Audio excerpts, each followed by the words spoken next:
Police commissioner સાથેની બેઠક આજની એ સુખદ રહી.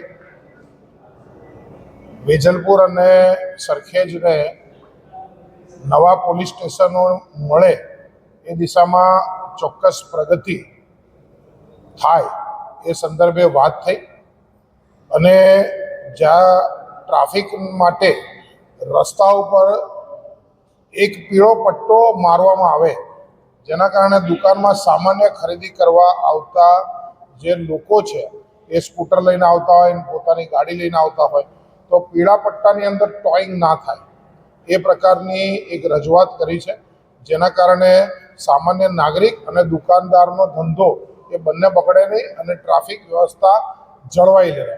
એટલે એક પીળો પટ્ટો મારવો જોઈએ અને એની અંદર જે બી વાહન હોય એને ટોઈંગ ન કરવું. અને જનતાને બી હું આ નિમિત્તે વિનંતી કરું કે જો આ પ્રકારની વ્યવસ્થા થાય ત્યારે એ પટ્ટાની બહાર પોતે બી વાહન ના રાખે, જેના કારણે ટ્રાફિક પણ સારી રીતે ચાલે. આ પ્રકારની આજે મિટિંગમાં એક માંગણી એ કમિશનર સામે મૂકી એ સંદર્ભે યોગ્ય રીતે વાત થઈ છે. મારે ત્યાં સરખેજનું જે પોલીસ સ્ટેશન છે એમાં 3 પોલીસ સ્ટેશન ચાલે છે. એક એમ ડિવિઝનનું ટ્રાફિકનું, એક એસપી રિંગ રોડનું ટ્રાફિકનું અને એક સરખેજ પોલીસ સ્ટેશન. અને બહુ જૂનું પોલીસ સ્ટેશન છે, તો એ એક મોટું અને સુવિધાયુક્ત પોલીસ સ્ટેશન બને આ સંદર્ભે માંગણી થઈ છે.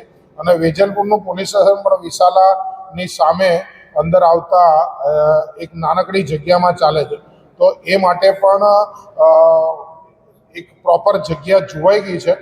અત્યારથી હું એના માટે વેલ ઇન એડવાન્સમાં એ બરાબર નથી, પરંતુ એક સારામાં સારું વેજલપુરનું પોલીસ સ્ટેશન બને એ સંદર્ભે બી એક પ્રગતિ છે.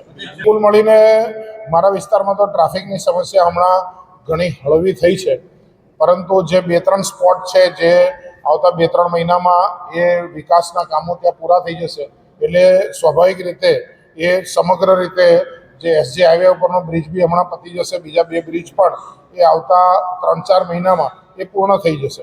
એટલે ટ્રાફિકની સમસ્યા કુલ મળીને જે ઘણી હળવી થઈ છે, પરંતુ રસ્તા ઉપર જે દુકાનદારોની બહાર જે ટોઈંગવાળું જે છે એના માટે મેં આ પીળા પટ્ટાની માંગણી કરી કે જેના કારણે એની અંદર કોઈ બી વાહન પાર્ક કરે તો ન મ્યુનિસિપલ કોર્પોરેશન હેરાન કરે, ન ટ્રાફિક પોલીસ હેરાન કરે અને બાકી એ ખોટા ટ્રાફિક થવાથી ટ્રાફિક પણ હેરાન ના થાય એ બી બંને બાજુની વાત મેં વચ્ચે કરી છે. ધારાની અંદર જે મુદ્દા મેં આજ સુધી ઉઠાયા હતા એ બધા મુદ્દાઓ પર એક સંતોષજનક પ્રગતિ થઈ અને એ મુદ્દો આ વખતની મિટિંગમાં અમે કોઈ એના ઉપર ચર્ચા કરી.